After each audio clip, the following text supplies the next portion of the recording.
ఫలితాలు వచ్చినప్పటి నుంచి 1:2 అభ్యర్థులు గత 3-4 నెలలుగా హైదరాబాద్లో నిరసన కార్యక్రమాలు చేస్తున్నారు. ముఖ్యంగా మహిళా గురుకుల అభ్యర్థుల కుటుంబాన్ని పిల్లల్ని వదిలేసి ఈ నిరసనలో పాల్గొంటున్నారు. 9,000 పైచిలకు ఉద్యోగాలు వేసినప్పటికీ సుమారు 2-3,000 ఉద్యోగాలు బ్యాక్లాగ్లో మిగిలిపోతున్నాయి. డిసెండింగ్ ఆర్డర్లో ఉద్యోగాలు ఇస్తే 1:2 వారికి కూడా ఉద్యోగాలు వస్తాయని విజయ్ కుమార్ నరవల్ల గురు దక్షిణ అధ్యక్షులు ప్రభుత్వాన్ని డిమాండ్ చేశారు. ఈ తెలంగాణ ప్రభుత్వానికి గురుకుల బాధలు కనిపించట్లేదా? ఫలితాలు వచ్చినప్పటి నుండి గత 3-4 నెలల నుంచి వాళ్ళు నిరసనలు చేస్తూ ఉన్నారు, ఇబ్బంది పడుతూ ఉన్నారు.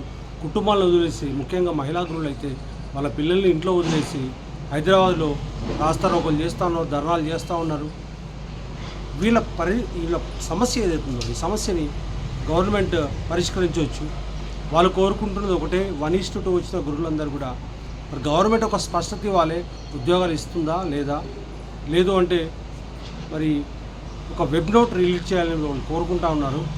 ముఖ్యంగా ఈ 9,000 పైచీలకు పోస్టులు గురుకుల వేసినప్పటికీ డిసెండింగ్ ఆర్డర్లు ఇవ్వకపోవడం కారణంగా బ్యాక్లాగ్ సుమారు 2-3,000 వరకు పోస్టులు మిగిలినట్టుగా ఉంది.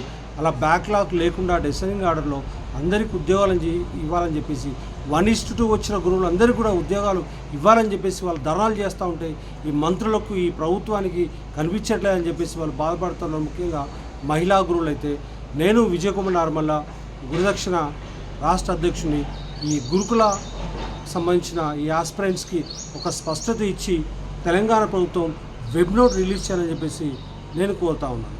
Thank you.